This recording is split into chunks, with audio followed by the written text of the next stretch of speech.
All right, if you're suffering from brain fog and fatigue, there are three important nutrients that you don't want to miss that have hundreds, if not thousands, of scientific papers supporting their use to get you to feel better. And also, if you stick around to the end of this video, I'm going to review the one do not miss blood test that is going to let you know where you stand with one of these important nutrients. And as always, I'm Scott Resnick. I'm a medical doctor who believes that you can learn to become best stewards of your own healthcare, turn around all aspects of your healing without conventional drugs when mainstream medicine has failed you. The first and most important nutrient that so many people are deficient in is B12. Now, this is a nutrient that's associated with meat and eggs and any number of different foods.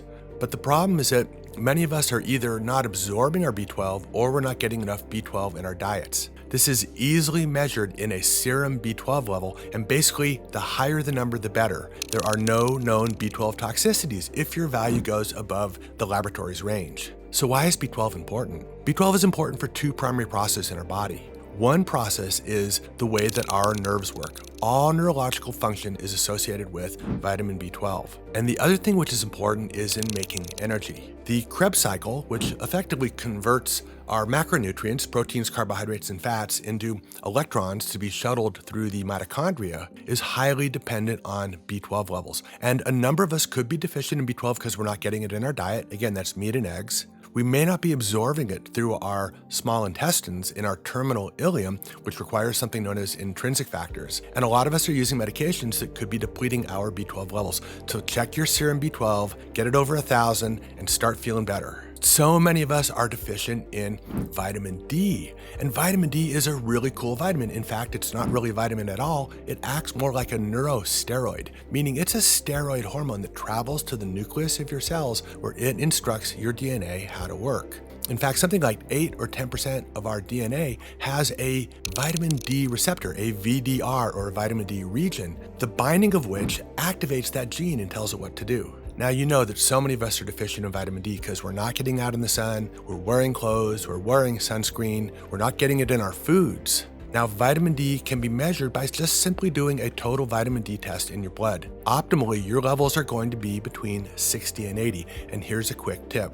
What I recommend is you take your level, let's just say your level is 20, which is pretty low. You subtract that from say 70, that's 50. So for every 10 points, you want to take 1,000 international units of vitamin D daily. So that would be about 5,000 IUs daily. And I have looked at hundreds and hundreds of these laboratory tests, and I've never seen one in a toxic range. And finally, we have magnesium. Magnesium is such an important mineral in our body. It's involved in something like 400, 600 different enzymatic reactions, and so many of us are notoriously low. Why is this? The primary reason is that we are not getting enough magnesium in our diets, but we're also using a lot of magnesium, and there are any number of additional ways that we can lose magnesium as we age. There are also a number of medications that are associated with magnesium loss. So how do you know how much magnesium you've got in your body?